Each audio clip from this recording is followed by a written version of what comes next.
Entonces, bueno, para esos fines vamos a recordar algunos de los puntos establecidos la clase anterior, que era precisamente el tema respecto de las etapas procesales. ¿Por qué? Para poder ubicar exactamente, bueno, a qué es lo que se va a referir cuando estamos hablando del- de la etapa de investigación y sobre todo, en dónde nos vamos a ubicar en la etapa de investigación.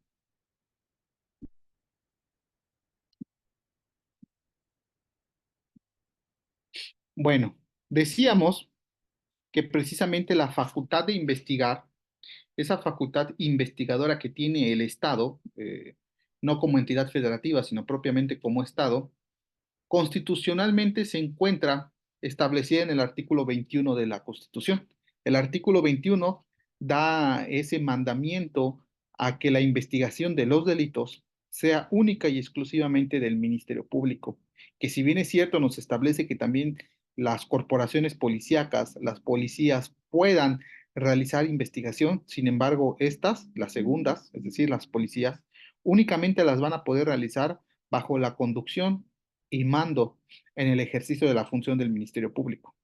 Llámese Ministerio Público del Fuero Común, es decir, de las entidades federativas de los estados, o el Ministerio Público Federal. Ojo, que a nivel constitucional actualmente no son denominadas fiscalías, son denominados ministerios públicos, ¿sí?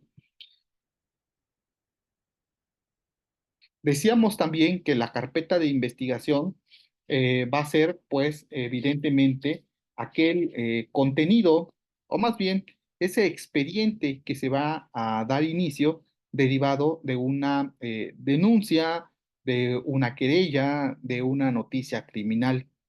Entonces, ¿cómo podemos definir a la carpeta de investigación? Es aquel conjunto de registros consecuencia de actos de investigación realizada por los sujetos procesales que tienen con objeto la investigación de un hecho con apariencia de delito. Entonces, una carpeta de investigación, pues propiamente va a ser el conjunto de determinados registros. Esos registros, van a ser actos de investigación. Entonces, diríamos que la carpeta de investigación está integrada, la carpeta de investigación está integrada por actos de investigación. Claro, porque en la carpeta de investigación es donde se van a ir recabando todos los actos de investigación. Y ya decíamos que esos actos de investigación, pues por regla general van a ser realizados por el Ministerio Público, por la Fiscalía. Sin embargo, esos actos de investigación pueden ser también a petición de las partes procesales, de los sujetos procesales, especialmente de la asesoría jurídica, es decir, de la víctima ofendido o del investigado, el imputado, su abogado defensor. Ellos pueden realizar la propuesta de actos de investigación, ¿sí? Y todos los registros deben de tener ciertas formalidades, no solemnidades, pero sí ciertas formalidades para que puedan, pues, establecerse como tal. ¿Por qué? Porque si los actos de investigación no cumplen las formalidades mínimas, entonces podríamos estar hablando de que ese acto de investigación en un momento posterior pudiera ser tachado de nulo. Hay dos circunstancias, hay dos causas por las cuales un acto de investigación puede ser tachado de nulo, puede ser nulificado. ¿Y cuál es la consecuencia de que determinado acto sea nulificado, sea declarado nulo por parte del juez? Pues que no tengan una validez. Es decir, que no, esa información obtenida no va a tener no va a tener consecuencias legales, ¿sí? Porque un acto de investigación, ¿qué es lo que va a aportar? ¿Alguien tendrá alguna, pues, algo que comentar al respecto? ¿Qué es lo que nos va a aportar un acto de investigación? De forma muy general. ¿Qué tal? Buenas tardes, maestro. Hola, buena tarde. Eh, bueno, lo que platicábamos la clase anterior, los actos de investigación lo que van a aportar básicamente son información. Información acerca de los hechos y de la posible participación del investigado en ese momento, ¿no? Sí, exactamente. Eso es a lo que yo quería llegar. No vamos a perder de vista realmente cuál es el objeto de un acto de investigación, porque si no lo perdemos de vista, vamos a ir por una buena línea. Y ahorita les comento por qué. Un acto de investigación tiene como fin obtener información. Ese es el punto más importante. Si el acto de investigación no nos proporciona información, realmente no tiene una utilidad. Acuérdense que en una etapa muy posterior, que es la etapa intermedia, específicamente al momento de realizar el escrito de acusación o de coadyuvancia a la acusación o contestación a la acusación y posteriormente en la audiencia intermedia, específicamente en el debate respecto a la admisión de medios de prueba, el Código Nacional de Procedimientos Penales en su artículo 346, si mal no recuerdo, nos establece las diversas causas por las cuales determinados medios de prueba no van a ser admitidos en juicio, no van a ser admitidos en el auto de apertura a juicio oral para su desahogo ante el juez de juicio. Y las causas principales pudiera ser, por ejemplo, la impertinencia o la sobreabundancia de esos medios de prueba. Pero impertinencia, sobreabundancia de qué? En la información que arroja. Yo quiero obtener, por ejemplo, pudiéramos decir, la ubicación de cierto lugar. Y para poder saber la ubicación de cierto lugar, yo practiqué actos de investigación como fiscalía, como ministerio público. ¿En qué actos de investigación pudiera yo conocer la ubicación de cierto sitio? Por ejemplo, pudiera ser mediante lo más básico, una inspección pericial, una criminalística de campo, consecuencia fotográfica, ubicación del lugar, realizado por los servicios periciales. Y al momento en el que se constituye el perito del órgano ministerial en el lugar de los hechos, nos va a proporcionar características, nos va a proporcionar incluso evidencia fotográfica, secuencia fotográfica, una criminalística de campo, geolocalización, ubicación exacta del lugar. Pero aparte, tengo también un informe por parte de los detectives, de los elementos ministeriales, policías ministeriales, quienes lo mismo acuden al lugar de los hechos, obtienen geolocalización, obtienen secuencia fotográfica, ubicación, dirección del domicilio. Y aparte, tengo yo un testigo quien me está aportando también el lugar. La pregunta sería, estos tres actos de investigación que realicé de distintas modalidades, porque uno es propiamente una pericial, otra es una testimonial y el último es una investigación de campo por parte de detectives. Son tres tipos de actos de investigación. ¿Qué es, fue el fin de estos? En otras palabras, cuál fue el objeto? Proporcionar la ubicación del lugar. Esa información ya está más que corroborada. Entonces, en su momento, en la audiencia de debate respecto a la admisión y no el desechamiento de medios de prueba, se van a tildar de sobreabundantes. Porque ¿qué es lo sobreabundante? El medio de prueba o el acto de investigación para obtener la misma información. Ah, pero si en la pericial realizada por los elementos de servicios periciales de la Fiscalía, no solo se aportó la ubicación, sino también se recolectó cierto indicio, se recolectó manchas hemáticas, se recolectó algún tipo de evidencia y el elemento de la policía ministerial al momento de acudir, proporcionar esta información, también localizó algún otro tipo de dato, como por ejemplo un testigo quien refiere alguna característica en particular o algo que no haya estado señalado, pues entonces estos datos o medios de prueba, estos actos de investigación, ya no van a ser propiamente considerados como sobreabundantes. ¿Por qué? Pues porque ya van a tener distintos objetos cada una de las pruebas a desahogarse. ¿Sí? Entonces, por eso yo menciono, siempre tenemos que tener en claro que el acto de investigación, su fin es buscar información. Pero buscar información respecto a qué, como lo dice el licenciado, efectivamente, buscar información respecto al esclarecimiento del hecho, es decir, el hecho propiamente hablando de si constituye ese hecho un delito, sí o no. si tenemos identificación de él o los responsables de ese hecho delictivo. Y tercero, como ya mencionaba yo, considero desde este momento poder empezar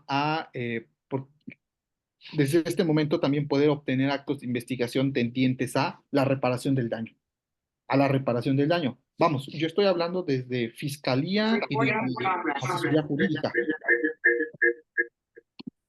pero también como defensa, la intención de mis actos de investigación van a ser, pero ¿hacia qué fin? Depende de tu estrategia, pero generalmente a ubicar a mi cliente en otro lugar, porque él me menciona a mi representado que él no se encontraba ahí en el día y hora de los hechos, que él se encontraba en un punto muy distante, un punto diferente, se encontraba realizando otra actividad.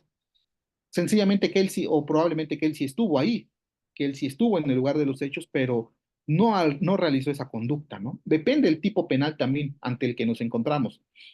Pero entonces, la intención de información de la defensa es distinta, ¿sí?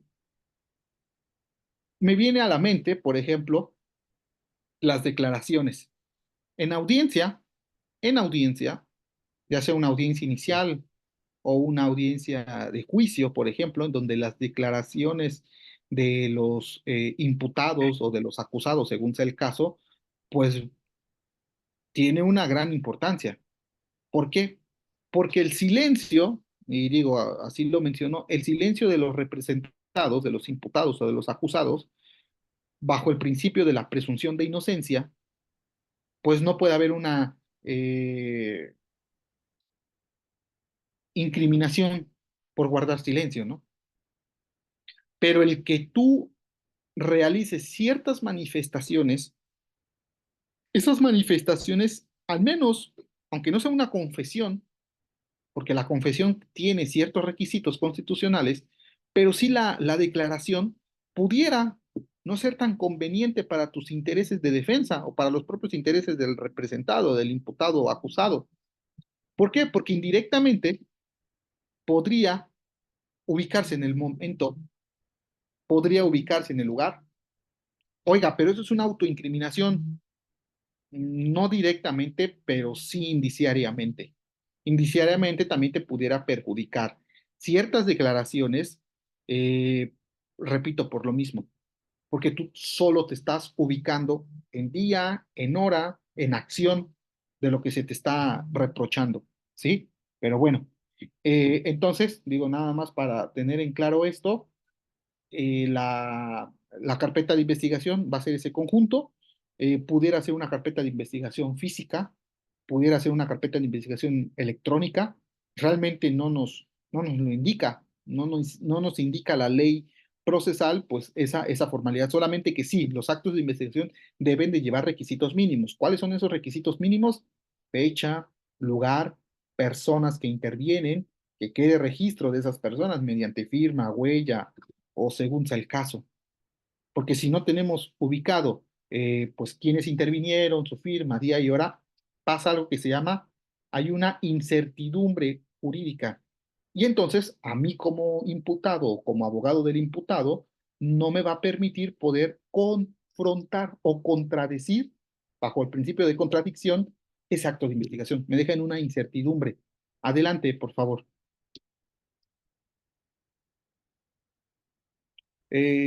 Adelante, sí, escucho, por favor. Maestro, buenas tardes. Buenas tardes. En relación al comentario que hizo sobre los testigos, cuando un testigo es mandado llamar dentro de la carpeta de investigación, etapa inicial, el fiscal, después que rindió su declaración, el testigo, a base de preguntas de un interrogatorio, su entrevista, mejor dicho, luego lo manda a citar, pero imputado eh, eh, bueno, se da el cambio de situación jurídica ahí en automático, la hizo el fiscal, pero bien, se está incriminando con lo que su testimonio como testigo, su entrevista como testigo. ¿Dónde está el principio de que tiene derecho a guardar silencio? Sí, claro, gracias. Sí, y una situación que en la cotidianidad, pues, es muy recurrente, ¿no? Eh, lo que pasa es de que, como usted bien ha mencionado, cambia la situación jurídica de la persona. En primer lugar, yo en lo particular consideraría que, quizás estoy equivocado, pero en lo particular consideraría que el Ministerio Público, incluso en los testigos, su facultad para interrogar está hasta cierto punto restringida. Ese interrogatorio, porque ya vamos, estaríamos hablando de dos tipos de interrogatorio y el Código Nacional solamente nos regula un tipo de interrogatorio. ¿Y cuál es el interrogatorio que nos lo establece? El que es en audiencia ante un juez. Es decir, si yo soy Ministerio Público y estoy citando en carpeta de investigación fase de etapa inicial, es decir, todavía no hemos ido ante un juez de control, todavía no ha habido audiencia inicial y mucho menos la entrevista que el Ministerio Público está realizando es ante la presencia del juez, porque escuchemos, y dice entrevista, no en estricto sentido interrogatorio. Y la entrevista es una conversación que tenemos, derivado de la conversación que tiene el Ministerio Público a una pregunta inicial que es, ¿usted qué sabe? ¿Usted qué vio? Derivado de esa pregunta, bueno, va a desencadenarse cierta información. Va a desencadenarse cierta información y la persona lo podría ir mencionando, ¿sí? Ahora bien, si de la información que yo como testigo aporté en la carpeta de investigación, el testigo va a declarar sin abogado. La ley, el Código Nacional nos dice que no se requiere un abogado cuando un testigo va a declarar. Entonces, de esa información resulta que ahora me están citando como imputado. Nos dice que no se va a violar los derechos procesales, los derechos humanos de la persona, si previo a la audiencia inicial se le cita en calidad de imputado.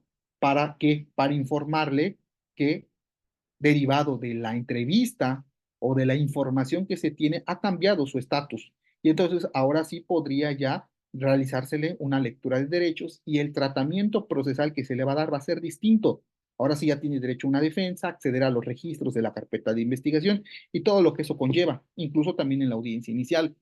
Ahora, ¿por qué no violaría propiamente la presunción de inocencia? Porque el Ministerio Público al momento, viene una situación, el Ministerio Público, al momento de acudir ante el juez de control, en el caso de, en particular, como usted lo está mencionando, de un testigo que primero, o de una persona que primero fue testigo y cambió su estatus procesal después a imputado, no puede o no debería el Ministerio Público solicitar una vinculación a proceso de esa persona única y exclusivamente con un dato de prueba. ¿Y cuál es ese dato de prueba? Su propia declaración que dio cuando fue testigo. No podría. Ese dato único, ese dato exclusivo que tiene, no tendría el alcance para poder demostrar que existen datos de prueba idóneos, pertinentes y suficientes para vincularlo a proceso. El dato de prueba, si bien tu declaración como testigo va a ser información indiciaria sobre su posible participación en el hecho delictivo, pero indiciaria, la cual tendrá que estar corroborado por otra serie de datos de investigación que corroboren lo que aquí está mencionando. Pero ojo, esto solamente va a tener una pauta. ¿Y cuál es la pauta? La vinculación a proceso. Vámonos más adelante a la audiencia de juicio oral. Vamos, ya superó, sí me vincularon a proceso a la persona porque su entrevista con calidad de testigo fue suficiente para poder demostrar una vinculación a proceso. Vámonos a una audiencia de juicio. Yo preguntaría, ¿quién va a declarar esa información del testigo? ¿Cómo se va a desahogar ese testimonio, ese testigo ante el juez de juicio? ¿Quién lo tiene que declarar? El que lo rindió. ¿Y quién lo rindió? El hoy acusado. Yo como abogado de este señor, de esta persona, le asesoraría a que lo declare, o más bien, lo puede declarar, lo debe declarar, se le puede obligar a declarar, ¿eso? ¿Sí o no? ¿Qué opinan? No. ¿No? ¿Cuál es su derecho primordial de todo acusado? Guardar silencio. Y si él guarda silencio, mi pregunta es, ¿cómo se logra el desahogo en la audiencia de juicio oral de esa información? No se va a poder. Entonces, ¿con qué te sentencio? Si no tienes esa declaración, no tienes nada. Sí, adelante. Lick, disculpen, retomando este tema, yo siento que únicamente la fiscalía se va con los datos de prueba que obran de lo que tiene el Ministerio Público que ha recabado de la víctima. Pues no, con eso ellos tienen para poder, ¿cómo le puedo decir? Para poder judicializar la carpeta y que se vuelva causa penal, ¿no? Sí, es que un auto de vinculación no se le niega a nadie, como el vaso de agua, dicen. Lo que pasa es que el estándar de prueba es mínimo. Es que propiamente un acto de vinculación a proceso no te afecta a tu esfera jurídica. En estricto sentido, no. Lo que sí te va a afectar es la medida cautelar. Ese es el gran problema, ¿no? Sí, es correcto, es donde Ese es el problema. A mí, si quieres, vincúlame. Ah, el problema viene la medida cautelar que te van a imponer por esa vinculación. Y ahí sí donde dices, oye, no, ahí sí mi restricción a la libertad me estás dañando. Ese es el gran problema. Aquí viene el tema del estándar probatorio. Pero para un auto de vinculación a proceso puede ser que sí. Con esa entrevista en calidad de testigo resultó suficiente preliminarmente hablando, porque al final en el auto de vinculación a proceso, ¿qué es lo que necesito probar? La probabilidad de un hecho con apariencia de delito, nada más. Y en la sentencia, en un fallo condenatorio, ¿cuál es el estándar de prueba? ¿Qué es lo que debes de probar? Debes de probar un delito de extremo a extremo. Es decir, debo demostrar la existencia del delito y la existencia plena de responsabilidad, más allá de toda duda razonable. Y en caso de duda razonable, fallo absolutorio. Ese es el estándar probatorio. Pero entonces, si el Ministerio Público no realizó recolección de actos de investigación, de datos de prueba y posteriormente de pruebas para poder demostrar la existencia del delito, incluso sin el tes- su primer declaración como testigo del acusado, adelante, va a obtener una sentencia condenatoria. Pero si ya no lo hizo, si ya no investigó más en la complementaria para poder corroborar la versión del propio testigo que en su momento se declaró como responsable, absolutamente va a venir una sentencia absolutoria o tendría que hacerlo. ¿Sí? No sé si quedó claro más o menos este punto. Quedó claro, Este, agradezco la claro, atención. vamos a pensar que efectivamente nuestro representado, nuestro defendido fue vinculado a proceso, solamente utilizando, en este caso, la declaración dada en la entrevista. Y como bien menciona, durante el plazo de la investigación complementaria, pues el Ministerio Público no obtiene ningún otro dato de prueba. ¿Cuál es ¿Hay alguna salida ahí que el Ministerio Público diga, sabe, o sea, ya de antemano que él sepa que con la entrevista no va a ser suficiente para llegar a una sentencia? ¿Hay alguna salida que el Ministerio Público diga, sabes qué, juez? Pues definitivamente no obtuve ningún dato adicional, entonces no sé si hay en esa etapa se pueda desistir de la acción penal o algo así.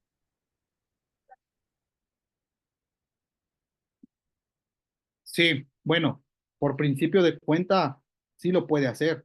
Digo, el Ministerio Público, pues en cualquier etapa podría eh, desistirse de la acción de la justicia, es decir, desistirse de la acción penal propiamente. El tema es dos puntos. Primero, el grado de responsabilidad por parte del Ministerio Público. A ver, es que el Ministerio Público previamente tuvo dos etapas para, de acuerdo a ley, poder decir no. El primero fue te cita a audiencia inicial. La ley no te dice que automáticamente al imputarte, al realizarte la imputación, tiene que solicitar una vinculación. Podría el Ministerio Público imputarte y decir, pues no, ya no solicito vinculación a proceso. El segundo momento es estrictamente literal y es previo a la presentación del escrito de acusación. Una vez finalizada la etapa de investigación complementaria, propiamente hablando, el Ministerio Público, nos dice el Código Nacional, tiene distintas actitudes. La primera actitud es acusar y la segunda es no acusar. Podría el Ministerio Público decir, ¿sabe qué? Ya terminé de investigar. Terminé de investigar, hice mi investigación ya plena, toda la complementaria, y no tengo datos, no tengo medios de prueba para poder demostrar la responsabilidad. Entonces, ¿qué hace? Solicito la no acusación y el desistimiento de la acción penal. Pero imaginémonos que no pasó, si te acusó, llegamos a la audiencia de juicio, y pues ya en audiencia de juicio que diga, ¿sabes qué? Efectivamente, no hay, pues sí lo podría hacer, solamente que el desistimiento de la acción no radica en el fiscal actuante. El desistimiento de la acción penal es única y exclusivamente del titular o la titular del Ministerio Público, es decir, del fiscal general, según sea el caso, local o federal, única y exclusivamente. El Ministerio Público de origen no lo puede hacer, es decir, el que está en esa audiencia no lo puede hacer, debe de cumplir con ciertos requisitos administrativos, ¿sí? Pero pues sí, sí podría hacerlo. Por ahí algún compañero levantó también la mano.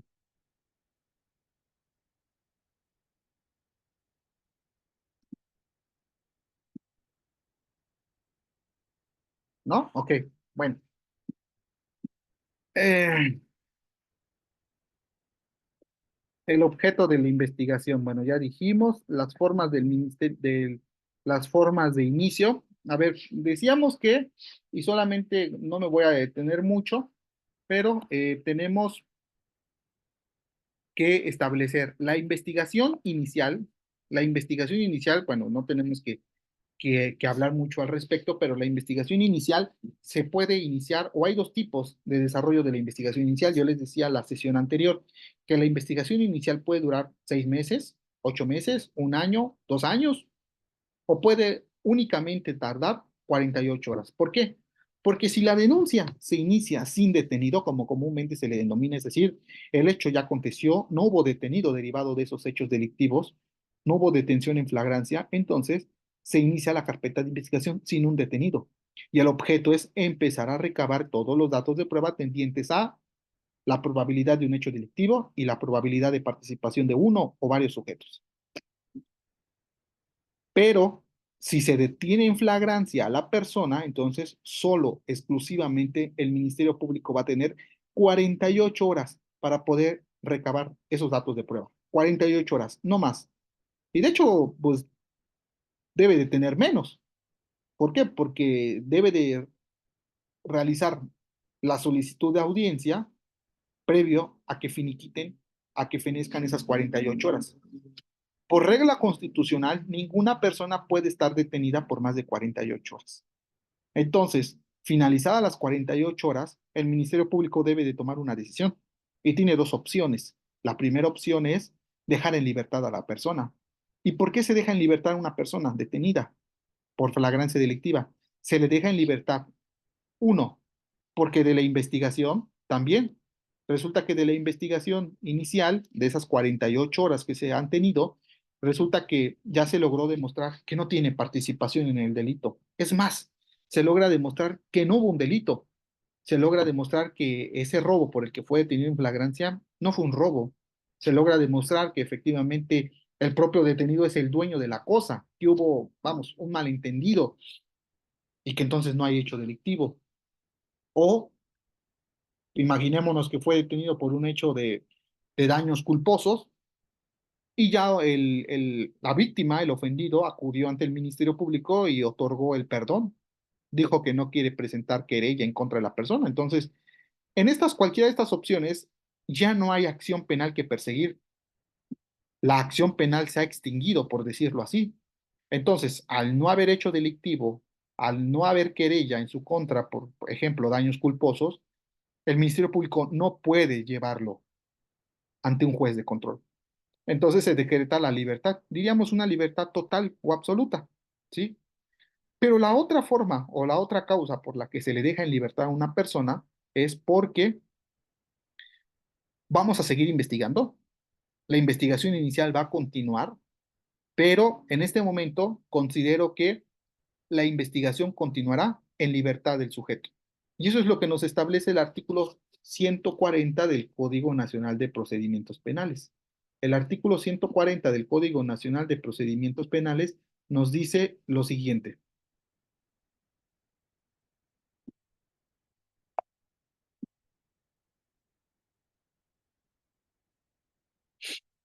En los casos de detención por flagrancia, cuando se trata de delitos que no merezcan prisión preventiva oficiosa y el Ministerio Público determine que no solicitará la prisión preventiva como medida cautelar, podrá, optativo, disponer la libertad del imputado o imponerle una medida de protección en los términos. El Ministerio Público, cuando decrete la libertad del imputado en estos términos, va a prevenir, es decir, al investigado, a fin de que se abstenga de molestar o afectar a la víctima o ofendido, a los testigos del hecho, a no obstaculizar la investigación y a comparecer cuantas veces se ha citado para la práctica de diligencias de investigación, apercibiéndolo con imponerle medidas de apremio en caso de la desobediencia injustificada.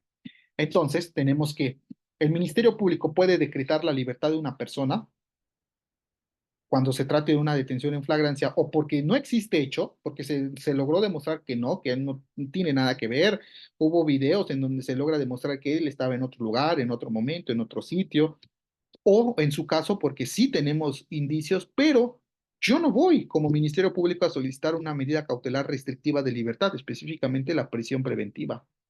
Entonces, al no haber esa necesidad de cautela exclusivamente, no puedo acudir o no debería yo de acudir ante el juez de control. Voy a continuar la libertad y una vez que perfeccione yo mi carpeta de investigación o que obtenga mayor información, pues ya acudiré ante el juez a solicitar audiencia inicial. Y esa audiencia inicial va a ser en calidad de libre, que es precisamente lo que nos habla posteriormente el Código Nacional, que son las formas de conducir a todo imputado a una audiencia inicial. Pero bueno, entonces decíamos que la carpeta de investigación se puede iniciar con persona detenida en caso de detenidos en flagrancia o sin detenidos. Sin embargo, para los dos, cualquiera de los dos casos, la, las formalidades del contenido de una carpeta de investigación o más bien de una denuncia, pues van a ser las mismas. Ya nos decía el artículo 221 las formas de inicio y dice que la investigación de los hechos que revisten características de un delito podrán iniciarse por denuncia, por querella o su equivalente cuando la ley lo exija. El Ministerio Público y la policía están obligados a proceder sin mayores requisitos a la investigación de los hechos de los que tengan noticia. Entonces, una carpeta de investigación se puede iniciar por una denuncia, por una querella o sencillamente por una noticia criminal. Y no necesita más requisitos el Ministerio Público cuando se entere por cualquier medio sobre un posible hecho. Pero no solo un hecho, porque hechos hay muchos en el mundo y hechos jurídicos también, sino hechos que pudieran ser de un delito. Ahora, ¿qué es lo que va a contener una denuncia? La denuncia podrá formularse por cualquier medio. Este es el primer punto que tenemos que establecer. La denuncia puede formularse por cualquier medio y deberá contener, salvo los casos de denuncia anónima o las denuncias con reserva de identidad, debe de contener la denuncia, la identificación del denunciante, su domicilio, narración circunstanciada del hecho, la indicación de quién o quiénes lo habrían cometido y de las personas que lo hayan presenciado o que tengan noticia de él, y todo cuanto le conste al denunciante. En el caso de que la denuncia se haga en forma oral, se levantará un registro en presencia del denunciante, quien previa lectura que se haga de la misma lo firmará junto con el servidor público que la reciba. La denuncia escrita será firmada por el denunciante. En ambos casos, si el denunciante no puede firmar, va a estampar su huella digital previa lectura que se le haga de la misma. ¿Sí? Bueno, vamos ahorita a poner un ejemplo de una denuncia. Regálenme 3 minutos, por favor.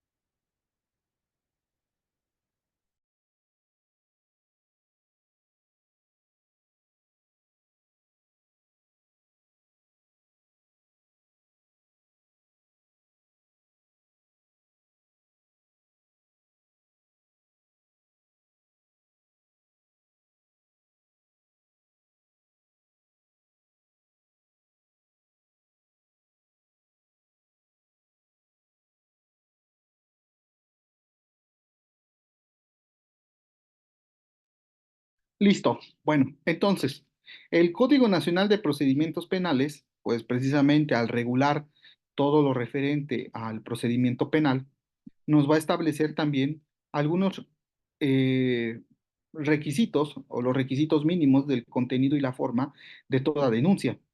A ver, la denuncia en un sentido muy general, pues va a ser aquella acción, aquel mecanismo mediante el cual se va a dar inicio a ¿qué? A una carpeta de investigación. ¿Denuncia y carpeta de investigación es lo mismo? No. La carpeta de investigación contiene la denuncia. La carpeta de investigación se inicia por una denuncia, pero la denuncia es propiamente, diría yo así, el requisito generador de una carpeta de investigación. ¿Y qué es lo que debe de contener al menos? Primero nos dice la ley que puede realizarse de dos formas. Una es de manera oral y la otra es de manera escrita. Es decir, oral es lo que comúnmente se le conoce como una denuncia por comparecencia.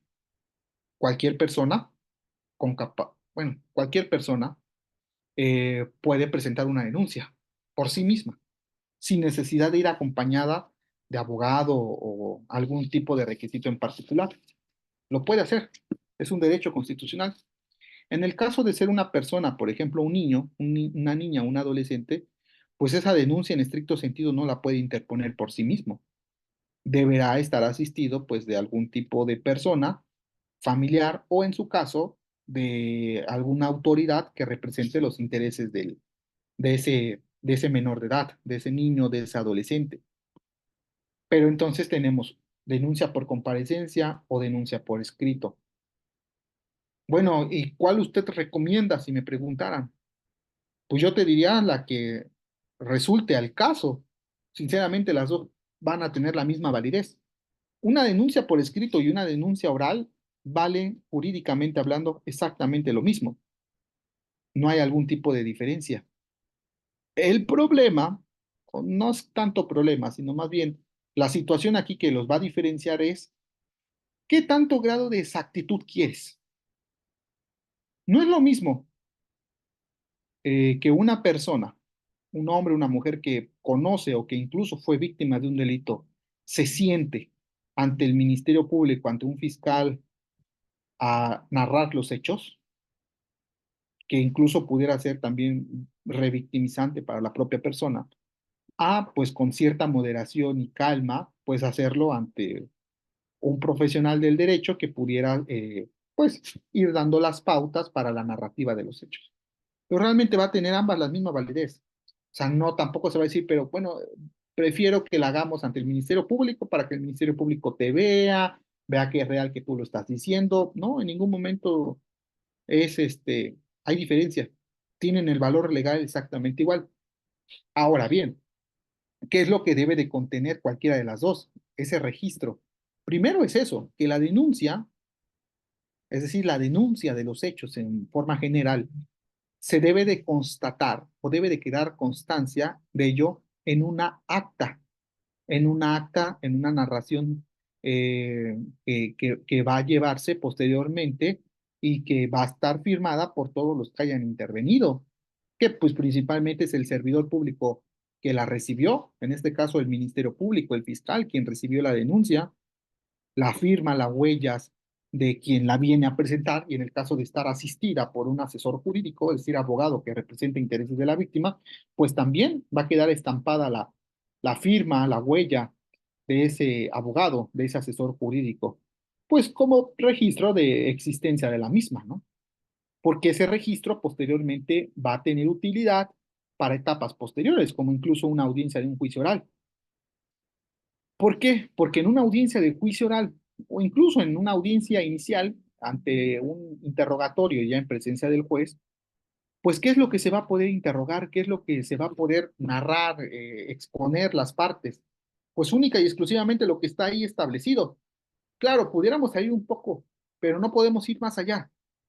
No, es la guía, por decirlo así, es nuestra guía, ese registro escrito de la denuncia respecto a lo que se le va a interrogar, lo que va a decir, porque incluso para un ejercicio de refutación, resulta que ya en el interrogatorio, en la audiencia inicial o de juicio, Resulta que la víctima me está diciendo una cosa totalmente diferente a lo que me mencionó en la denuncia, o que sencillamente me diga, no, no lo recuerdo, yo no recuerdo el día, yo no recuerdo la hora.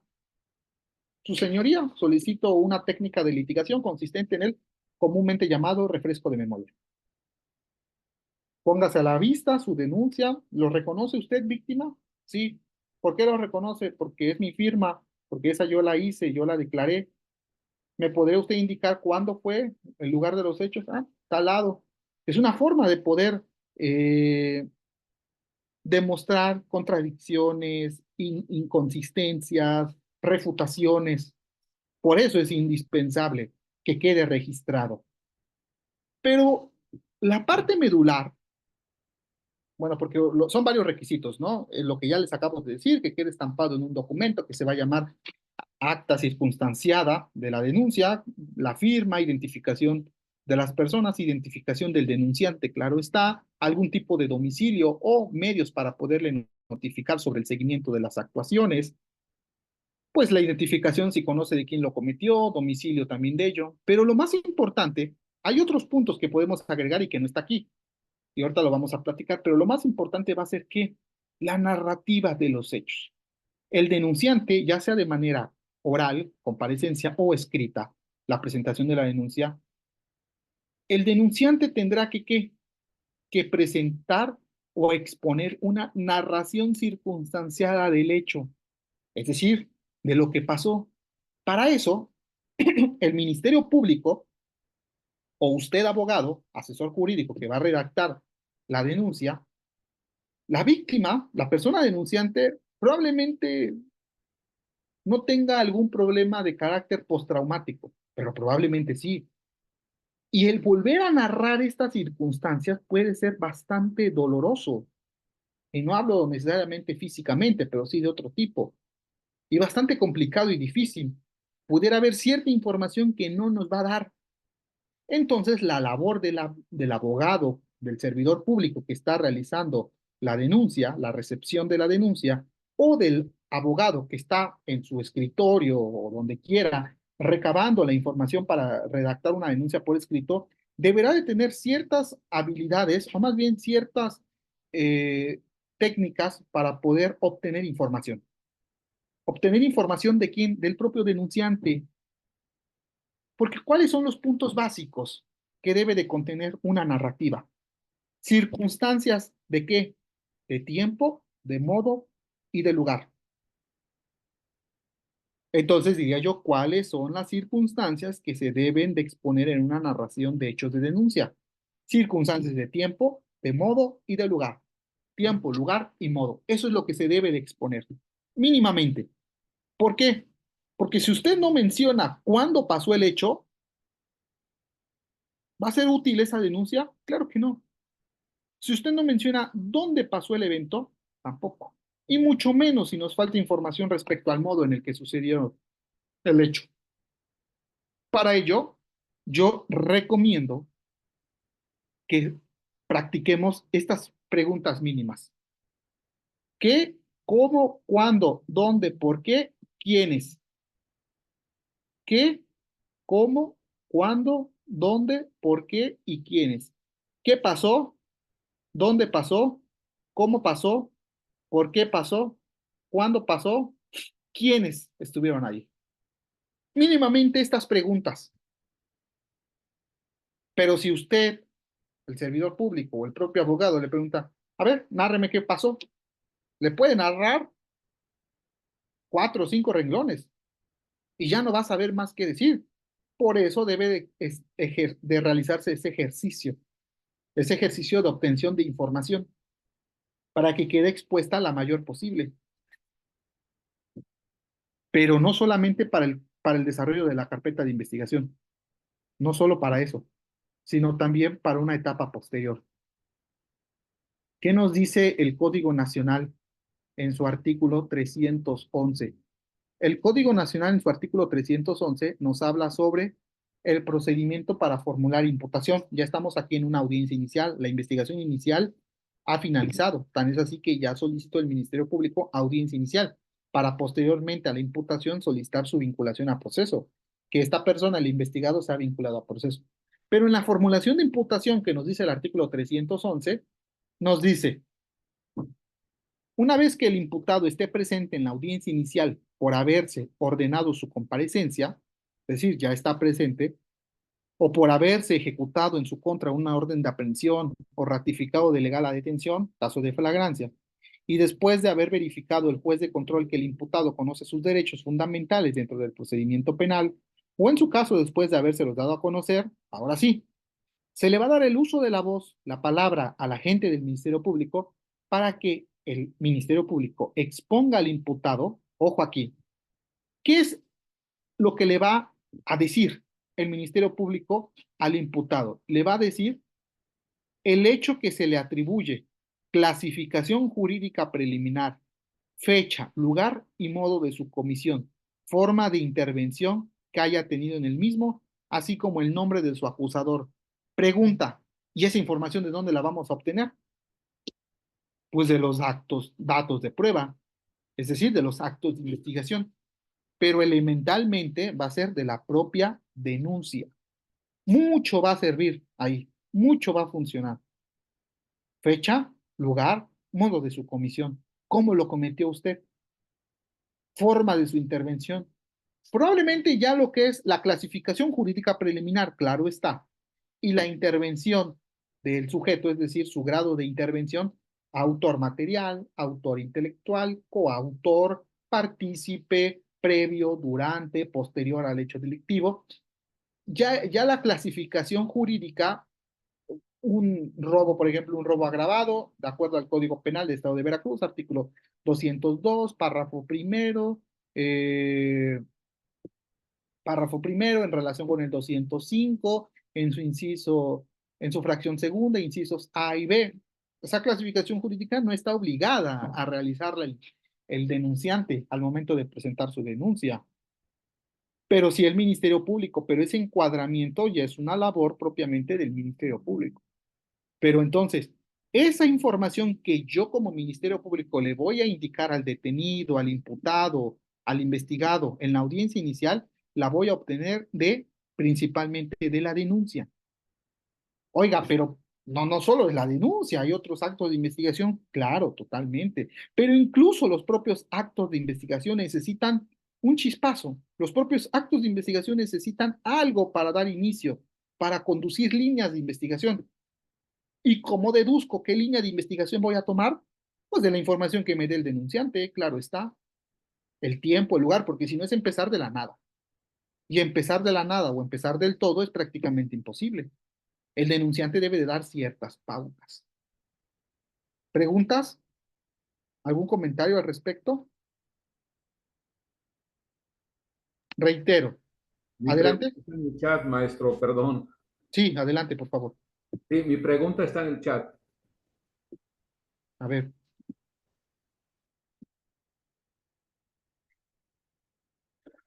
Lo voy a leer, por favor.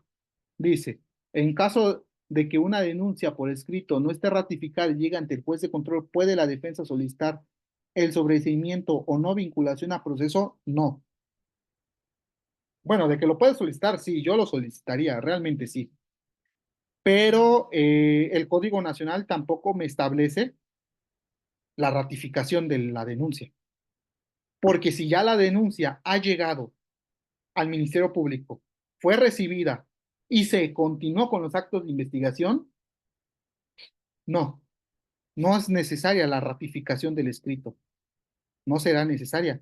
Lo que sí podría yo como defensa solicitar es quizás la comparecencia del denunciante para interrogarlo. Y si la intención fue no ratificar, porque a lo mejor vamos, pudiera ser el caso que presentó su escrito de denuncia y no se ratificó porque al día siguiente de haber presentado el escrito dijo, ¿sabes qué? Yo ya no quiero continuar con esto, se acabó. Si yo lo cito, porque yo como defensa puedo solicitar ese acto de investigación o estrictamente el auxilio judicial para que venga y comparezca aquí, pues va a acudir y va a decir, no, yo ya no quería nada. Lo presenté sí, pero en este momento ya no deseo nada. Pero ojo, eso solo será en aquellos delitos que permitan que permitan el desistimiento. Generalmente son los delitos de querella. Porque si fuera un delito de oficio, aunque la denuncia esté, incluso aunque la denuncia esté ratificada, o incluso aunque posteriormente haya venido la víctima y dicho, ¿sabe qué?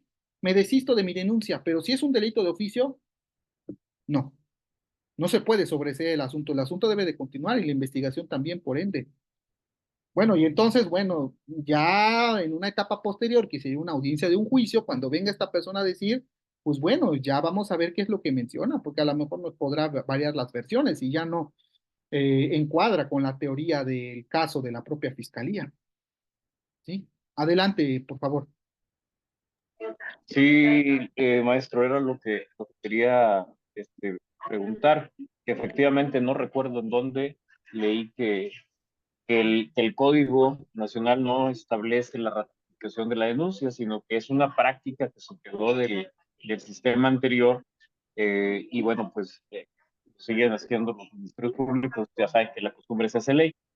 Entonces, pero sí, que efectivamente, como bien lo mencionó ahorita, si ya el denunciante no quiere seguir con pues vamos, con todo lo que es el procedimiento, eh, en la investigación, etcétera, pues si la defensa pudiera solicitar que se manifieste, en este caso, a otorgar el perdón, o decir que, bueno, pues ya no es de su interés continuar. Digo, nos pasó en un asunto, eh, pero sí, era el tema de que, bueno, si no estuviera ahí mencionado en el Código Nacional de Procedimientos, el tema de la ratificación. Y en este caso, la pregunta sería, si por ejemplo, no se va a hacer la práctica de la ratificación de nuestra denuncia y el Ministerio Público manifiesta que debido a que no se ratificó la denuncia, no inició con los actos de investigación, se le puede hacer mención de que en ningún lado lo menciona el código para que él pueda iniciar con la investigación. Entonces, es Sí, válido. claro. Sí, claro. Bueno, primero es de que si el Ministerio Público no inició bueno, es que ahí está un poquito, digo, en temas operativos lo veo un poquito complicado, porque si el Ministerio Público no continuó actos de investigación o no inició actos de investigación por mi presentación de mi escrito y nunca se ratificó el escrito y por eso dijo, ¿sabes qué? Llevo 6 meses y no he realizado ningún acto de investigación. ¿Por qué? Porque nunca veniste a ratificar y como no veniste a ratificar, no realicé actos de investigación. Operativamente hablando, yo como asesor jurídico, ¿qué diría? Aquí está mi escrito, solicito día y hora para que se presente mi representado a ratificar el escrito, si es lo que usted requiere. Uno. Y dos, pues si tú ya quisieras realizar algún tipo de acción en contra de esta autoridad, pues podrías presentar algún tipo también de queja, incluso un recurso innominado por el no acceso a la justicia. ¿Por qué? Porque no está realizando actos de investigación y entonces es una acción contraria, una contraria a la propia obligación, porque al menos el Ministerio Público porque imagínate lo siguiente, el Ministerio Público recibe tu escrito, que está firmado, sellado. Sí o sí al recibirlo, debe de iniciar una carpeta de investigación. Y entonces, al iniciar una carpeta de investigación, debe iniciar un acto de investigación. Al menos solicitarle a su departamento de policía ministerial que inicie con la investigación correspondiente, porque sería el auxiliar del Ministerio Público para poder recopilar actos de investigación. Y si no lo ha hecho así, pues pudiera haber algún tipo de dilación muy, muy grave por parte del órgano del Ministerio Público respecto a investigar. Pero pues ya la acción legal ya sería pues propiamente ante un juez de control. Pero pues en temas operativos yo le diría, aquí está mi representado, lo requieres, ahí está. Usted nunca lo requirió, pero yo necesito que ya se realicen los actos de investigación, ¿no? Incluso la práctica en la mayoría de los ministerios públicos federales es la no ratificación. En la práctica, los ministerios públicos federales no ratifican los escritos, no ratifican las denuncias. El simple escrito ya es suficiente para la presentación e inicio de carpeta de investigación. ¿Sí? Correcto, muchas gracias. Bueno, nos tomamos 5 minutos, por favor, y ahorita continuamos. Solo 5 minutos, de favor.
Listo, bueno, continuamos, por favor. Entonces, sí, realmente la ratificación, como bien se menciona, pues ha sido una costumbre. Yo creo que hasta cierto punto es correcto, ¿eh? Yo creo que hasta cierto punto es correcto para dar cierta certeza, por llamarlo así, cierta certeza, pero lo que sí pudiera ser un exceso es que todo escrito, toda promoción, toda petición que se haga al Ministerio Público deba ser ratificado. Creo que eso sí ya pudiera caer en lo excesivo, porque pues la propia ley, uno, no te establece el Código Procesal esas obligaciones de ratificar escritos. Y segundo, pues si ya hubo un nombramiento a que te designen asesor jurídico, a que te designen abogado defensor, pues como que ¿por qué tendrías que estar ratificando a cada momento las peticiones que hace, por ejemplo, tu abogado a tu representación, cuando el código así lo establece? Pues porque tú como abogado ya sabes los alcances legales de tu obligación, el peligro que sería estar falsificando este tipo de situaciones, maquilando este tipo de situaciones. Hay responsabilidad para los abogados, no solo civil, sino también penal. Hay ciertas responsabilidades de toda persona que toma el cargo de asesor jurídico, de abogado defensor. Entonces, pues ya lo sabemos ello. Ahora, hay otro punto que también hace unos momentos mencionaban respecto al tema de qué pasa si el denunciante ya no quiere después continuar.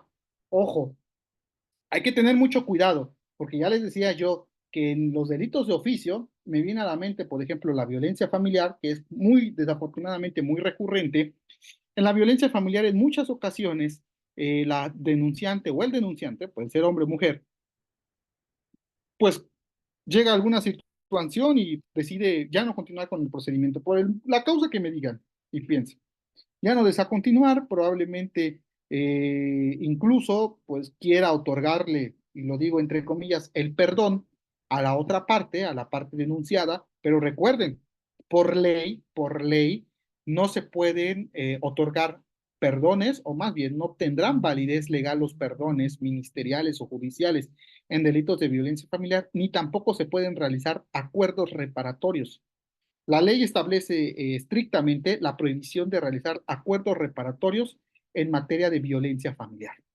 Entonces, pues aunque la víctima o la denunciante o el denunciante en su momento presente su escrito o de comparecencia lo manifiesta ante el Ministerio Público de que ya no quiere continuar con la investigación, de que ya le otorga el perdón, no tendrá una validez. El Ministerio Público deberá continuar investigando y en su momento deberá continuar la secuela ante el juzgado, las secuelas procesales correspondientes. Llegamos a una audiencia de juicio. Mucho cuidado con este tipo de víctimas que por querer ayudar, si lo podemos llamar así, empieza a cambiar versiones.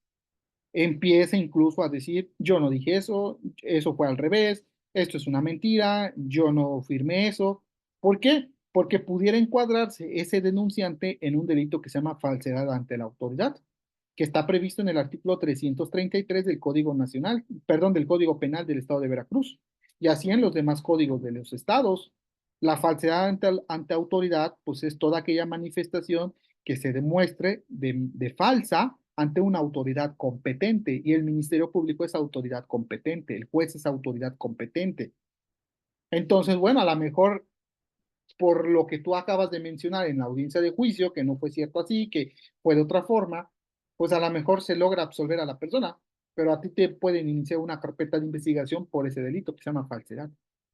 Sí, entonces habría que tener cuidado en ese sentido, tanto representando a este tipo de víctimas como también como abogado defensor, hasta dónde es ese alcance. Pero bueno, continuemos. Eh, voy a, voy a proyectar aquí en la pantalla. Permítanme.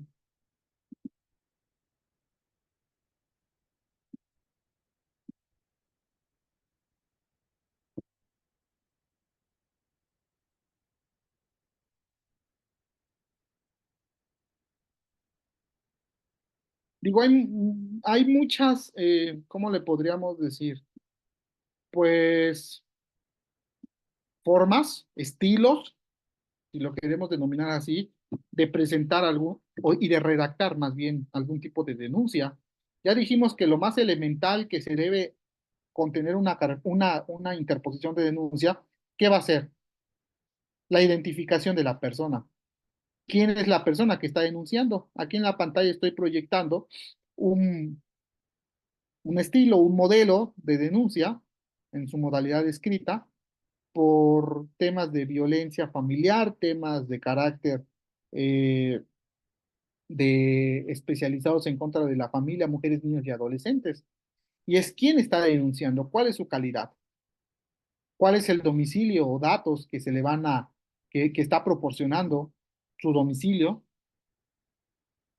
Eh, Desde este momento ya puede designar asesores jurídicos. ¿A quiénes está designando como asesores jurídicos?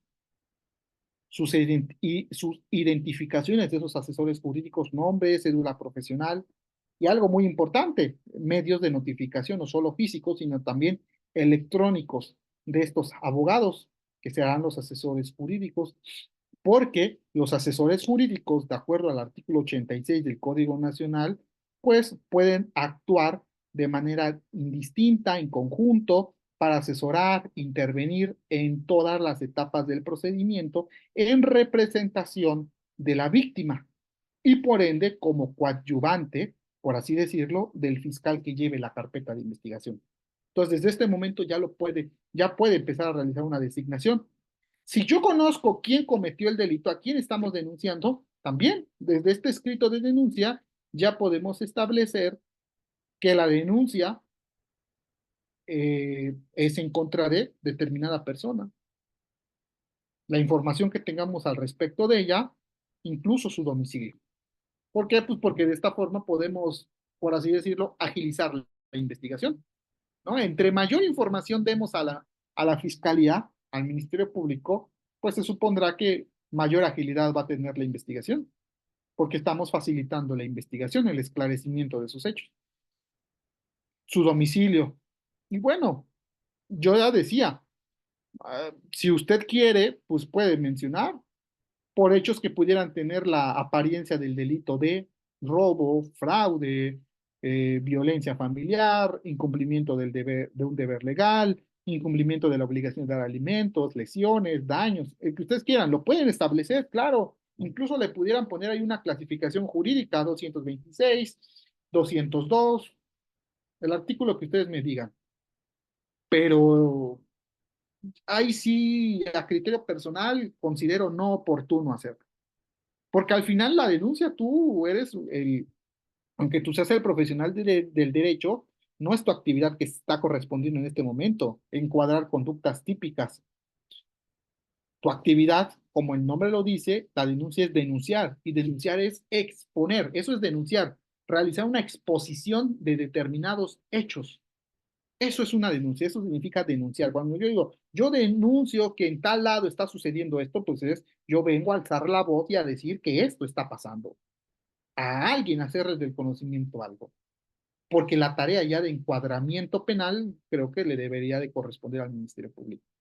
Digo, operativamente hablando, muchas veces para efectos de registros, pues desde este momento ya le ponen alguna clasificación, pero creo que esa ya lo dejaremos por ahora a labor del Ministerio Público.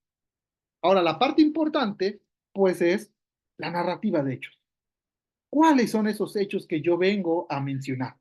¿Cuáles son esos hechos que yo vengo a denunciar? Yo vengo a hacerle del conocimiento esos hechos. ¿Qué pasó? ¿Cuándo pasó? ¿Dónde pasó? ¿Quiénes intervinieron? Cronológicamente hablando, tratar de dar una hilación a esos hechos. Claro, en la medida de lo posible, ¿no? Y también depende de nuestra habilidad de redacción, pero en la medida de lo posible dar una hilación, porque si no muchas veces se puede volver un tanto distorsionado o complicado de aprender.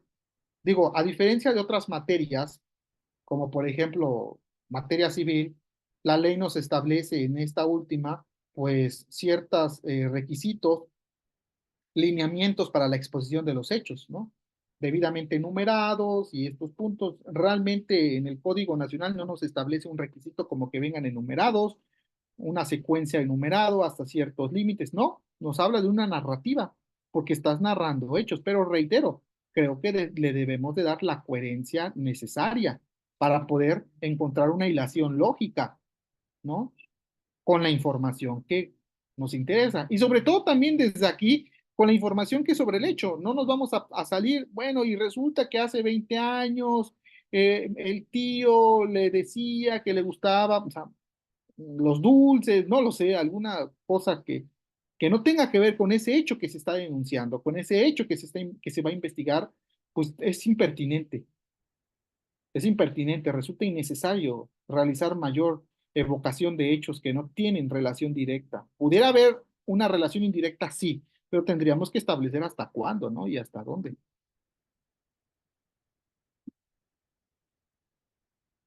Sí, sí, sí, yo les hago llegar el documento con gusto, no se preocupe. Entonces, bueno, esta es la narrativa de hechos, es prácticamente la parte medular.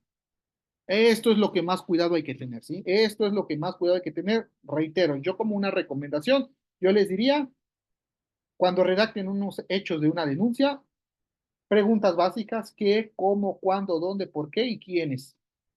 ¿Qué, cómo, cuándo, dónde, por qué y quiénes? Que con eso vamos a tratar de establecer las tres circunstancias: tiempo, modo y lugar. Bueno, ¿qué tan extensos pueden ser los hechos? Reitero, lo necesario.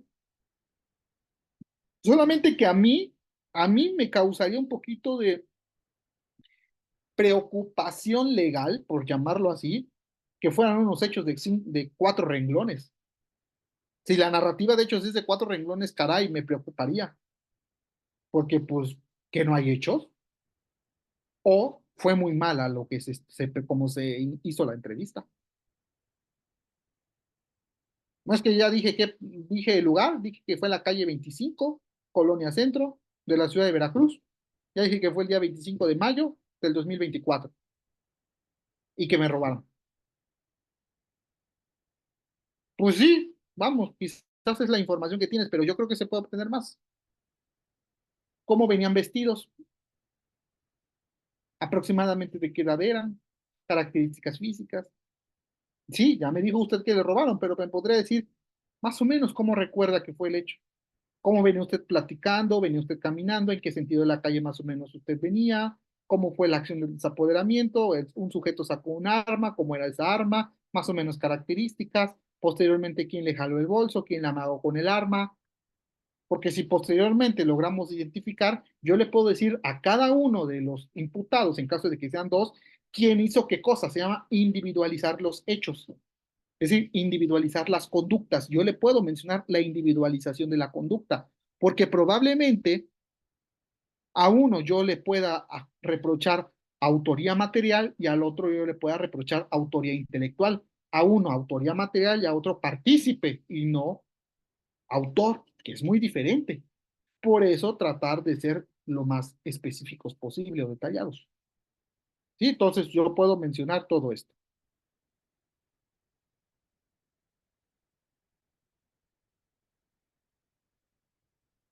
Ahora bien, puedo yo desde este momento también, desde este momento yo puedo mencionar si si es mi deseo someterme a alguna salida alterna. Artículo 17 de la Constitución nos habla de la justicia alternativa como un derecho humano. Incluso en la operatividad, en algunos delitos donde se pudiera realizar acuerdos reparatorios, incluso no solo los de querella, sino acuerdos reparatorios, por ejemplo, el robo sin violencia puede ser susceptible de un acuerdo reparatorio. Incluso en estos tipos de asuntos, en la audiencia inicial, operativamente hablando, muchos juzgados no aperturan audiencia inicial hasta que no se demuestra que se realizó algún tipo de sesión de carácter conciliatorio. ¿Cómo? O sea, que tiene que haber arreglo, no, pero sí que se realizaron las acciones suficientes para que al menos las partes entendieran los alcances, se intentara realizar algún tipo de mecanismo. Ya si no funcionó, si no se llegó al arreglo, adelante, continuamos. Pero por la despresurización de asuntos son las salidas alternas. Entonces, en este momento yo puedo decir, y es mi consentimiento proceder a alguna salida alterna, o sencillamente no quiero salidas alternas. Ahora bien, yo les mencionaba también que la ley, el Código Nacional de Procedimientos Penales, nos establece que las partes, esencialmente en este momento hablo de la víctima y el asesor jurídico, pueden realizar propuestas de actos de investigación. La propuesta de actos de investigación, de acuerdo al artículo 130 del Código Nacional, el artículo también 216, 251 del Código Nacional, pues todos estos relacionados nos van a establecer la posibilidad que desde el escrito de denuncia, ojo aquí, desde el escrito de denuncia yo le puedo ya empezar a proponer actos de investigación. Ya le puedo yo decir, Ministerio Público, por favor, le solicito atentamente, gire oficio a Policía Ministerial para que realicen esta situación, gire un oficio gire un oficio al área de mandamientos judiciales para poder verificar antecedentes penales, giro oficio al servicios periciales para realizar pericial, por ejemplo, en psicología, en médico, en trabajo social, con este objeto. Solicito también que realice entrevista al señor Juan, a la señora María, quienes son testigos. Solicito que gire oficio a la Comisión Nacional Bancaria. Solicito que vayan servicios periciales a recabar unos videos de los hechos. Ya le estoy desde este momento solicitando. Oiga, pero el Ministerio Público lo debe de hacer, claro, es su obligación. Bueno, vamos a facilitar para agilizar un poco las cosas y desde mi propio escrito inicial de denuncia puedo solicitar actos de investigación, que es diferente, no sé si aquí lo tenga, ¿sí? A también desde mi escrito de denuncia ofrecer datos de prueba. ¿Qué dijimos que son los datos de prueba? Los datos de prueba son los actos de investigación en fase de investigación inicial. Y desde mi escrito de denuncia no solo narro hechos, no solo propongo actos de investigación, también agrego datos de prueba. Por ejemplo, documentos. Puedo ya empezar a aportar documentos, actas de nacimiento, escrituras públicas, documental de contratos, puedo exhibir incluso algún tipo de indicio, puedo ya exhibir algún tipo de dato de prueba. Y ahí está agregado ya mi denuncia. Es decir, puedo también entonces agregar desde mi escrito inicial de denuncia datos de prueba. ¿Sí? Y los enlistaría yo, incluso me atrevería yo a decir el objeto. Vamos, aquí no es necesario, me voy otra vez al ejemplo de otras materias, pues establecer con cuál hecho lo tengo que relacionar para poder que tenga esta necesidad. Es decir, las formalidades no son tan eh, estrictas como en otras materias, pero eso no significa que nada más agrego por agregar. Porque si hay unas formalidades y unos requisitos básicos, pero sí los hay al momento de los datos de prueba y es la idoneidad, esencialmente. ¿Cuál otro podría ser? Que no esté fuera del margen de la ley. ¿Y cuál otro? Que no se hayan violado derechos humanos. Ejemplo, si yo agrego un documento, un acta, no lo sé, un documento, el cual yo lo sustraje de manera indebida de una oficina pública porque literalmente me lo robé. ¿Tendrá validez ese dato? Claro que no. ¿Por qué? Porque fue obtenido fuera del margen de la ley. Es ilegal el documento. Señor, Ministerio Público, yo como dato de prueba en mi escrito de denuncia te agrego el video que tomé de la entrevista realizada a mi denunciado, en el cual, pues, mediante diversos golpes, lo obligué a decir la verdad, y es que él me robó. Y ahí está el video. Más allá de que es ilegal, pues fue obtenido con violación a derechos humanos, ¿no? Entonces, esos datos de prueba no pudieran tener una validez.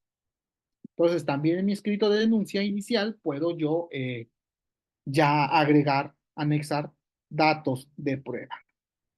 Pero también recordemos que el Código Nacional de Procedimientos Penales, a ver, vamos a salirnos un poco de aquí.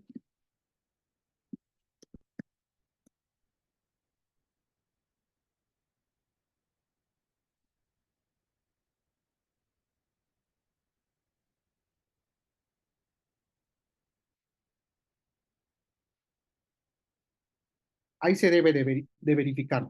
Desde la investigación inicial, el Código Nacional de Procedimientos Penales ya establece la posibilidad de imponer algún tipo de medida de protección durante la investigación.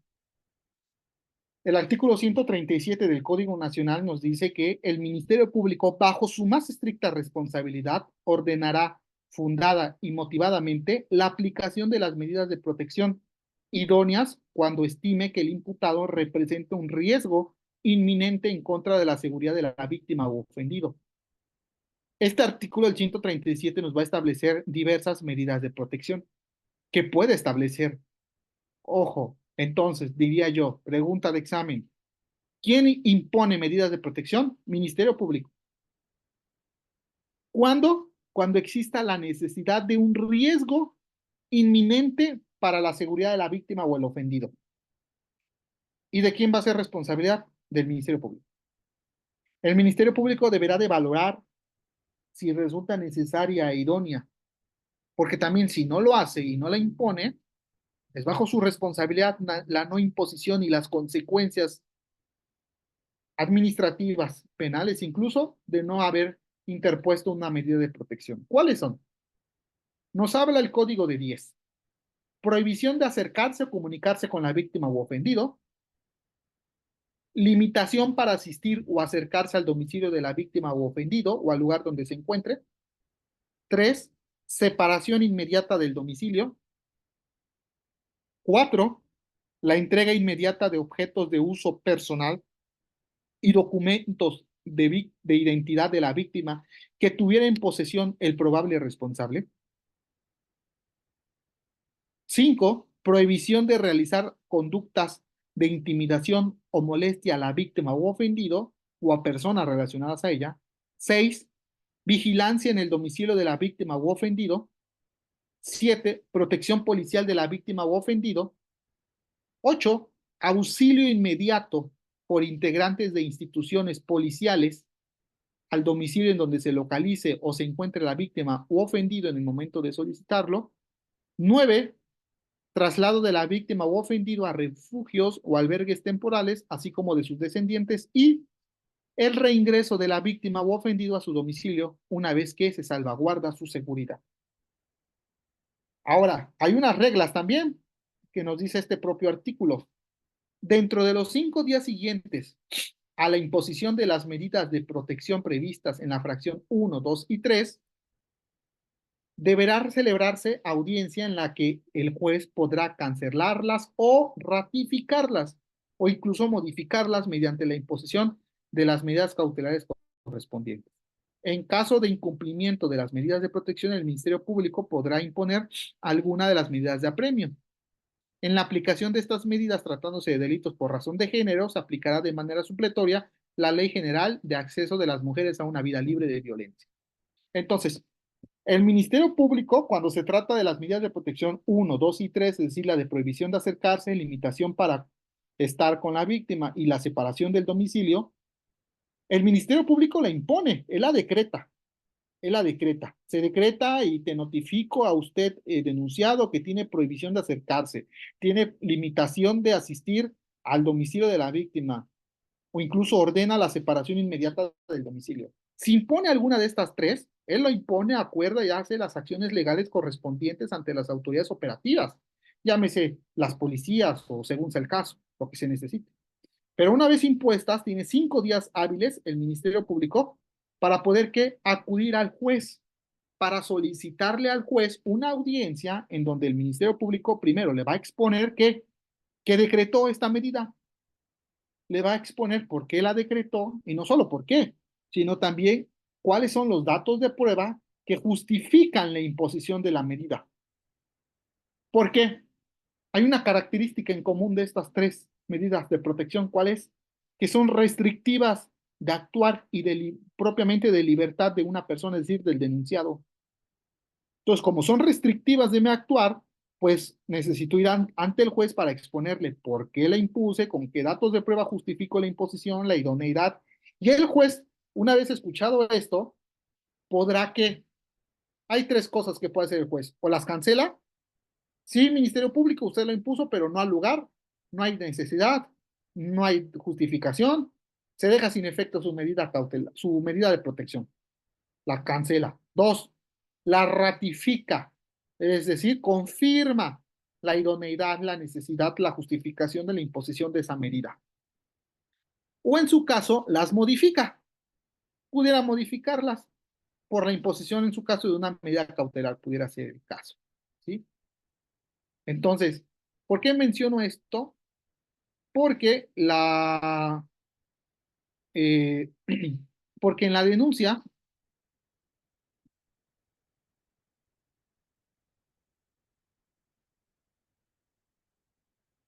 porque en mi denuncia puedo ya, desde el momento de la imposición de la presentación de la denuncia, podría ya solicitar una medida de protección. Por ejemplo, en este asunto, se le solicitó, derivado del temor fundado del investigado a que le realizara algún tipo de acción, pues se le solicitó alguna de las medidas de protección previstas en este catálogo. Incluso se le mencionó lo que se considera oportuno, que es librar para el cumplimiento de las citadas medidas un oficio a las policías para el debido cumplimiento y en su caso la notificación al investigado, donde se le informe que se ha impuesto esta medida, ¿no? Para que no tenga justificación o pretexto de decir que él no lo sabía y que estaba restringida su libertad respecto a no acercarse al lugar, a no comunicarse con la víctima. Entonces, no se va a dejar como que a la libertad del Ministerio Público si lo quiere o no imponer. Yo puedo solicitar la imposición. Claro, yo no la impongo porque yo soy el asesor, pero sí le digo, señoría, Ministerio Público, desde este momento le estoy solicitando y me tendrá que acordar. Y recuerda, es bajo el más estricta responsabilidad, tanto la imposición como la no imposición de una medida de protección. Pero desde mi escrito lo puedo hacer. Ahora, ¿qué nos dice?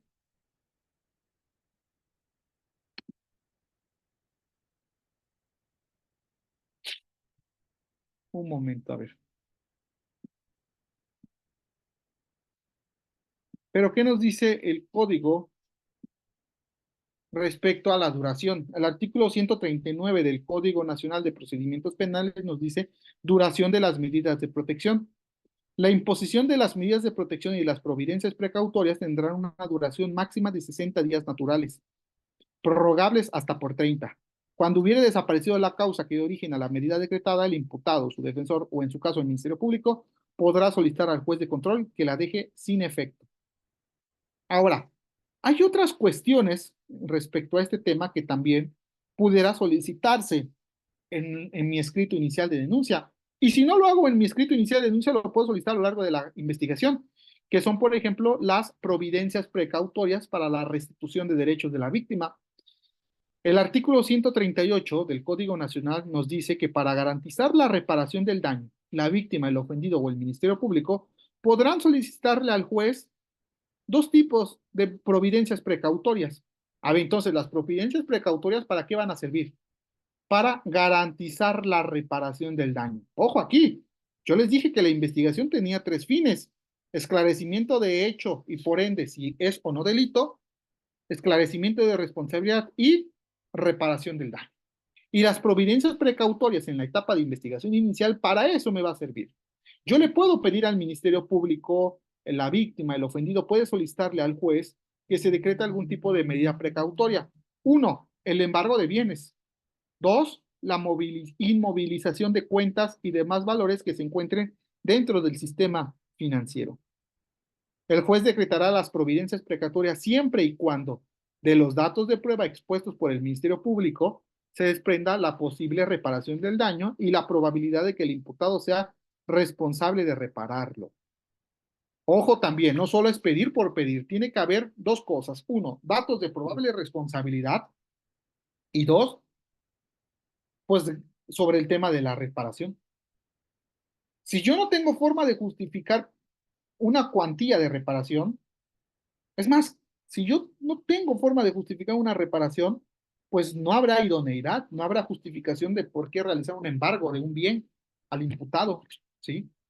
Decretada la providencia precautoria, podrá revisarse, modificarse, sustituirse o cancelarse a petición del imputado o de terceros, debiendo escuchar a la víctima o ofendido y al Ministerio Público. Esto es mediante audiencia, porque quien tiene la facultad no es el Ministerio Público, es el juez de control. Las providencias precautorias serán canceladas si el imputado garantiza o paga la reparación del daño. Si fueron decretadas antes de la audiencia inicial y el Ministerio Público no las promueve o no solicita orden de aprehensión en el término que señala este código, se declarará fundada la solicitud de cancelación de embargos planteados por la persona en contra de la cual se decretó de un tercero, o si se dicta sentencia absolutoria, se decreta el sobreseimiento o se absuelve de la reparación del daño. ¿Sí? La providencia precautoria se hará efectiva a favor de la víctima u ofendido cuando la sentencia que condena a reparar el daño cause ejecutoria. Entonces, ¿cuál va a ser la duración? Igual, 60 días, ¿sí? Que pueden ser prorrogables hasta por 30 días o se pueden cancelar por lo que ya se mencionó, ¿sí? Pero para esto tendrá que haber audiencia. Entonces, también hay hay una acción final que ya nada más con esto termino el tema, y es,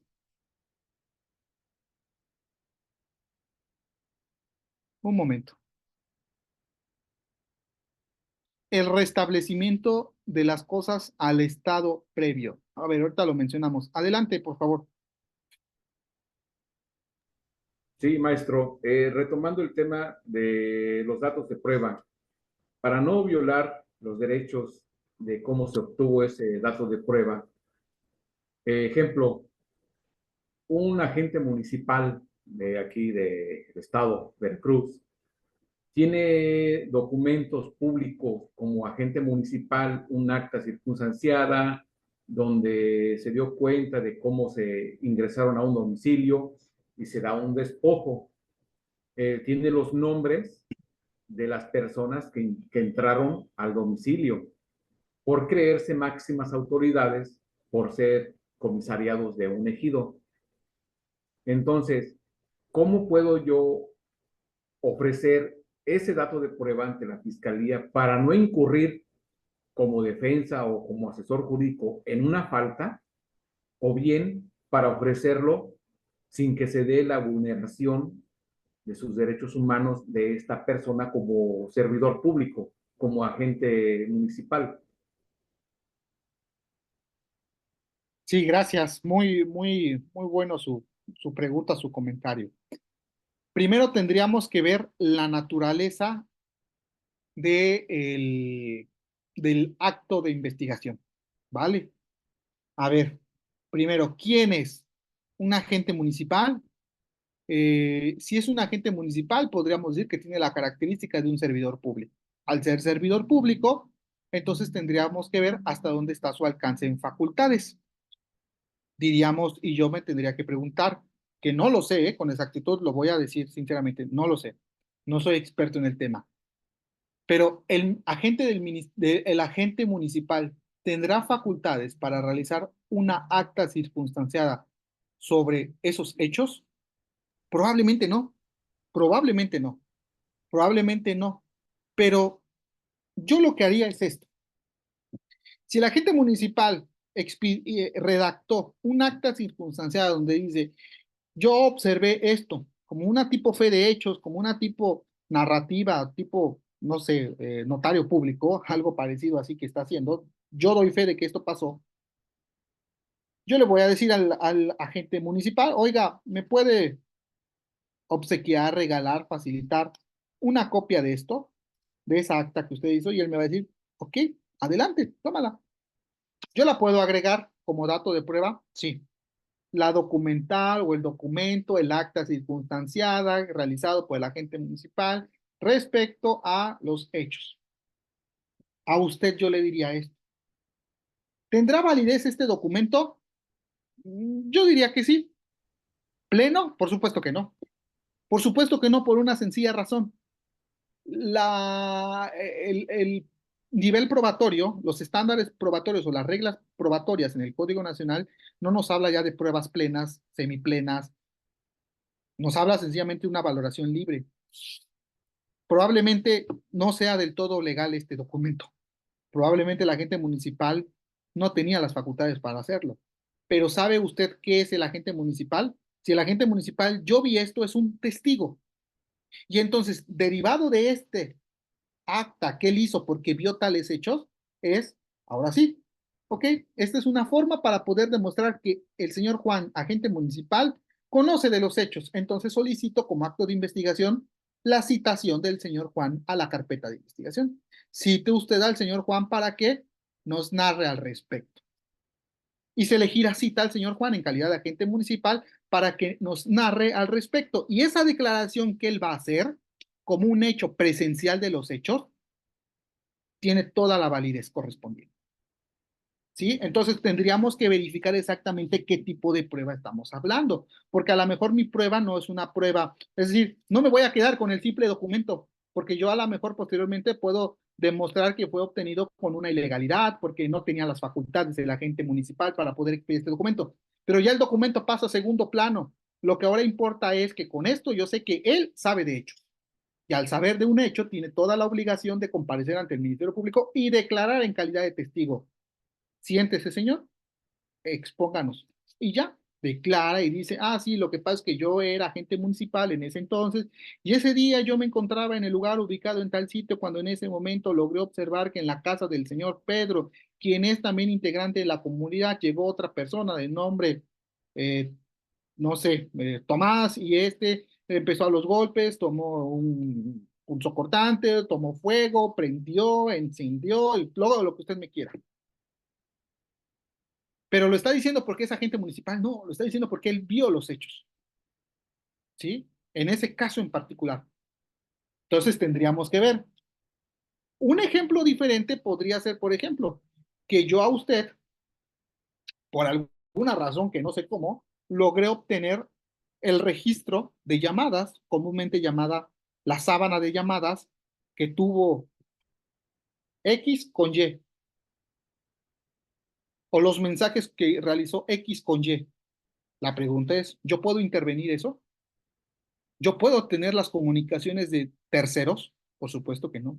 Yo sí puedo aportar comunicaciones mías con otro, pero no entre dos terceros que no intervengo yo. Ese dato sí no puede tener una validez. Lo que puedo hacer ya es, pues ya ese se quedó sin valor. Puedo realizar una solicitud al Ministerio Público como acto de investigación para que solicite registro de las sábanas de llamadas de estas comunicaciones, mediante toda una técnica que conlleva la no violación de derechos humanos.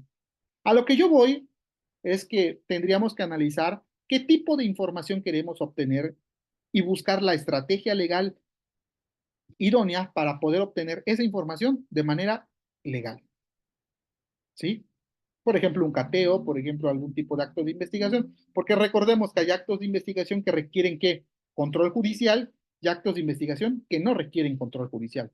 Sí, adelante. Bueno, retomando aquí el tema del licenciado, si entendí, lo que él preguntaba era, bueno, por ejemplo, de qué manera él pudiera introducir esa acta sin que pudiera interpretarse que lo tuvo de manera ilegal. Entonces, creo que la respuesta que le está dando es de que si ya tiene conocimiento de que el agente municipal está en posesión del acta, pero como bien lo mencionó, también es un testigo, pudiera ofrecerlo a él como testigo de que ya sabe, obviamente, el licenciado, de que él estuvo presente en los hechos, y tal vez ya saldría sobrando el tema del acta, no sé, a menos que quisiera utilizar el acta como un dato de prueba. Sí, así es completamente, completamente, porque sí va a tener una ya mayor preponderancia la entrevista en calidad de testigo que la propia acta. Ok, nulifícame el acta. Si usted gusta, nulifíqueme el acta. Vamos, hay una teoría en derecho penal, en procesal penal, que se le llama, todos comúnmente la hemos escuchado, que es la teoría del fruto del árbol envenenado, ¿no? Que nos dice que toda la información que obtenga de una prueba obtenida de manera ilícita, pues por ende también será ilícita. Pero en el caso en particular, por ejemplo, este que estamos estableciendo, no lo es. No lo es. Porque incluso yo puedo obtener cierta información porque voy y se la pedí al agente municipal. Yo tengo una relación, puedo pedirlo, sí, adelante, pero hay ciertos datos que ya van a estar superados. Recordemos que hay una valoración libre. Al ser una valoración libre podemos agregar lo que queramos, siempre y cuando esto no sea ilegal y no se violente derechos humanos. Sí, por eso tendríamos que establecer exactamente. Incluso, vamos, no estoy diciendo nada indebido, pero si yo ya sé que hay un acta en la agencia municipal sobre eso, yo ya lo conozco, soy abogado, he conocido sobre el tema, me he puesto a estudiar, a investigar también de manera extraoficial, por llamarlo así, voy a realizar mi redacción de denuncia, podría sencillamente que ni siquiera mencionar el dato del acta, sencillamente nada más, y ofrezco, y quien le constan estos hechos es al señor agente del Ministerio agente municipal, porque él ha comentado que lo ha observado. Incluso, él me ha dicho que él vio los hechos y por eso se va a presentar, ¿sí? Pero es muy diferente a que la información que se está obteniendo provenga de una prueba nacida de manera ilícita. Por ejemplo, un cateo. El cateo necesita control judicial porque se ingresó al domicilio. Pero ¿qué pasa si se ingresa a un domicilio sin orden de cateo? Si se ingresa a un domicilio sin orden de cateo, ¿cuál es el acto generador de información? El cateo, es decir, el ingreso al domicilio. Pero si no hubo una orden judicial para ingresar a un domicilio que no te diera una autorización, lo que obtengas de esa diligencia no tiene validez. Porque ahí se aplica la teoría denominada el fruto del árbol envenenado. El árbol es la diligencia de origen. Ingresó a un domicilio de manera indebida. Lo que yo obtenga de ahí, que es información, indicios, lo que quieras, no puede, porque de origen está viciado. Pero es muy diferente a lo que aquí se menciona. Incluso lo que yo no puedo obtener lícitamente, se lo pido al Ministerio Público para que lo obtenga lícitamente, como por ejemplo estados de cuentas, como por ejemplo intervención de comunicaciones, como por ejemplo videos, como por ejemplo, no lo sé, algún tipo de informes de alguna autoridad, ¿no? ¿Preguntas, comentarios al respecto? Bueno, Entonces, finalmente, perdón, sí, maestro, adelante. perdón. Sí, por supuesto. Entonces, en relación a su respuesta, lo correcto es ofrecerlo como testigo presencial de hechos. Sí, al ejemplo que usted me está mencionando en el particular, yo lo que haría es, lo ofrezco como testigo. Ok, porque el acta original la tienen los solicitantes que fueron las personas que ingresaron al domicilio de manera ilegal. El agente lo que comenta es que tiene el acta, pero no está firmada por los intervinientes.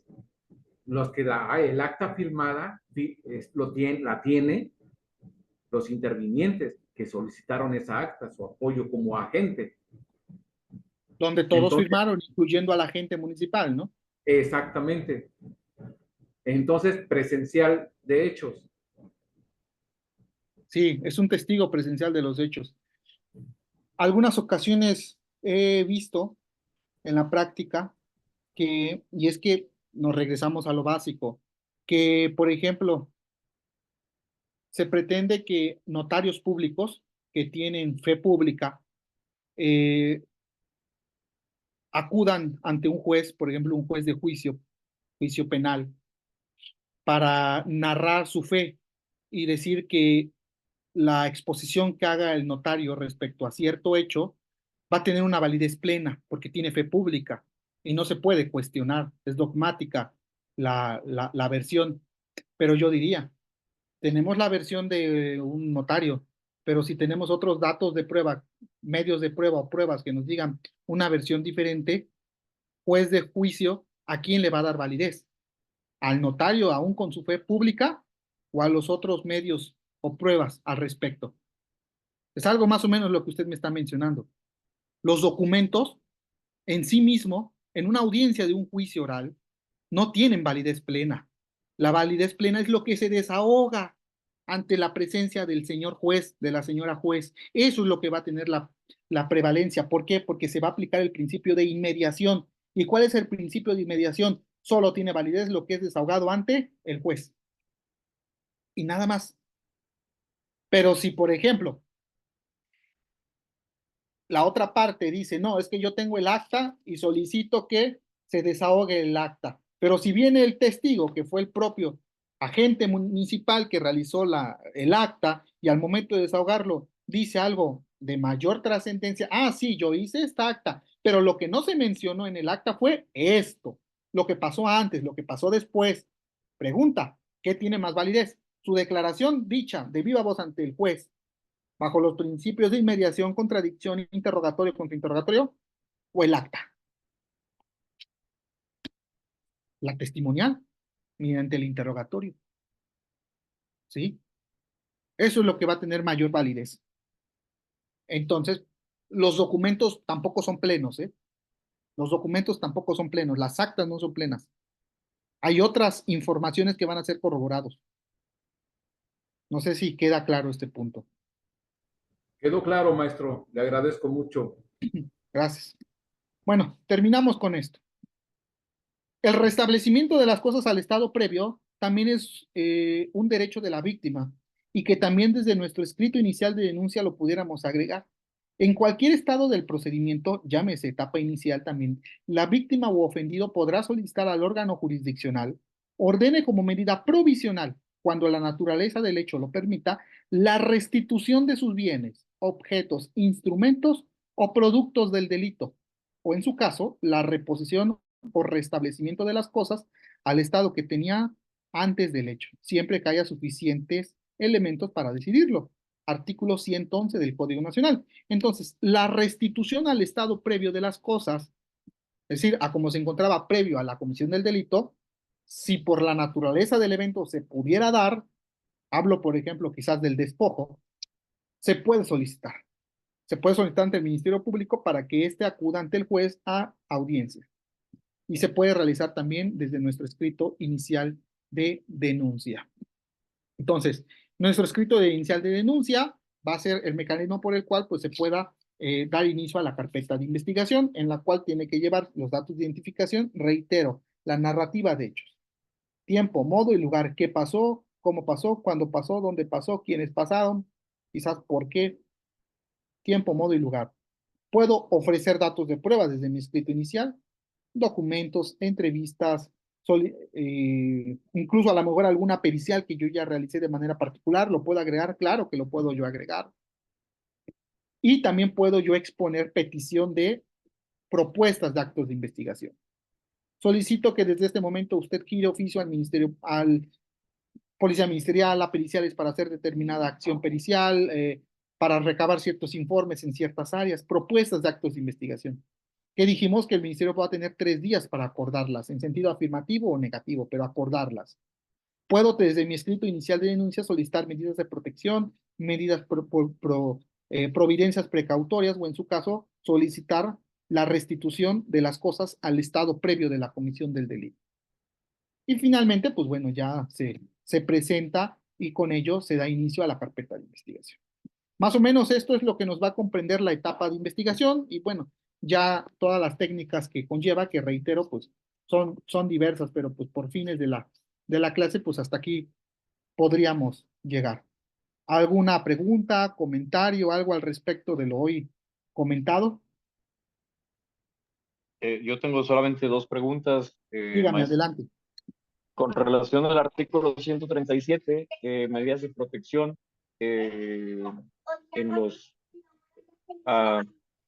primero, segundo y tercero, dice, debe celebrarse audiencia ante el juez dentro de los siguientes 5 días. ¿Ok? En ese caso, el Ministerio Público solicita la audiencia y tenemos que acudir, vamos a pensar que nosotros somos el asesor jurídico, tenemos que acudir nosotros, pero al imputado, bueno, al investigado en ese momento, aún no se le ha, por ejemplo, notificado la existencia de la denuncia y solamente acudimos nosotros en este caso. Esa sería la primera pregunta. Y la segunda, ahorita lo que acaba de mencionar, el restablecimiento de las cosas al estado previo, artículo 111, ese también tenemos que ir ante el órgano jurisdiccional, ¿es correcto? Sí, es correcto. Empezamos por la primera. Sí, efectivamente, el Ministerio Público, perdón, ha decretado un ejemplo, violencia familiar, es bastante desafortunadamente común, ha decretado la medida de protección en favor de la víctima y de 2 menores hijos que en contra del denunciado, que es en este caso el esposo o hijo, padre de los niños. La medida de protección consistente en la fracción primera. Entonces, al ser la fracción primera, el Ministerio Público pues tiene la obligación de acudir dentro de esos 5 días a un juez. Va a presentar un escrito muy sencillo solicitándole audiencia de ratificación de medida de protección. El juez la va a citar, generalmente la va a citar a ella. ¿Pudiera solicitarle también a la víctima? Sí, pudiera hacerlo, pero realmente es una comunicación entre el Ministerio Público y el juez, porque es un efecto para poder verificar. En esa audiencia de medida de protección ya no se va a poder agregar algo más. Ya no se va a agregar más pruebas, ya no se va a agregar más datos de prueba, es con lo que se impuso, con lo que en su momento se impuso. ¿Y qué fue lo que tenía el Ministerio Público para imponer la medida de protección? Probablemente al inicio de la denuncia solamente tenía la declaración de la esposa, la declaración de los niños y a lo mejor algún certificado, si es que mucho está. Y eso fue lo único que tenía. Ya en la audiencia no puedo, y ahora ya tengo el testigo, No, solamente es con lo que se tuvo al momento de la imposición, porque es o ratificar o negar o modificar. Es lo único. Y al imputado no lo van a citar, porque todavía no es audiencia inicial. Lo que sí es que al denunciado ya sabe la existencia de una carpeta de investigación. ¿Por qué? Porque si el Ministerio Público decreta la fracción primera o segunda, incluso la tercera, pero esencialmente la primera y la segunda, son de carácter personal directas, para que él tenga la prohibición de acercarse al domicilio, de acercarse a la víctima. Entonces el Ministerio Público de manera inmediata, y es inmediato, le debe de hacer llegar una notificación al denunciado para notificarle la medida de protección impuesta en favor de la víctima y en contra de él. Y por ende ya sabe la existencia de una carpeta de investigación. Lo que sí es que todavía no tiene derecho a acceder a la carpeta de investigación hasta que sea citado como denunciado propiamente para sus derechos, todo lo que eso conlleva. Oiga, ¿y esto violenta los derechos? Yo consideraría que no, porque aquí está privilegiando el derecho de la víctima de su protección. Recuerden, también es bajo su más estricta responsabilidad. ¿Sí? Y la segunda, sí, efectivamente, el artículo 111 del Código Nacional, que es la diligencia o la solicitud de la restitución de las cosas al estado previo, es ante el juez de control. Es complicado que se decrete, la verdad es que es complicado, pero sí puede proceder la restitución de estados previos, solamente que es así, a diferencia de la medida de protección, necesitamos más datos de prueba. Porque, por ejemplo, si estamos hablando ante un despojo, por llamarlo así, y ordena el juez la desocupación y ocupación, pues hasta se podrían violentar derechos, porque se estaría quizás a lo mejor hasta violentando la presunción de inocencia. Es una investigación que apenas está iniciando, por eso ya tendríamos que tener muy reforzados los datos de prueba, muy suficientes para poder acudir y que un juez nos proceda a la medida de protección, porque incluso esa medida de protección pudiera ser susceptible propiamente de una sentencia. Es como el incidente en materia de amparo, ¿no? El incidente de la suspensión provisional, pues la naturaleza es que no se extinga la materia del amparo.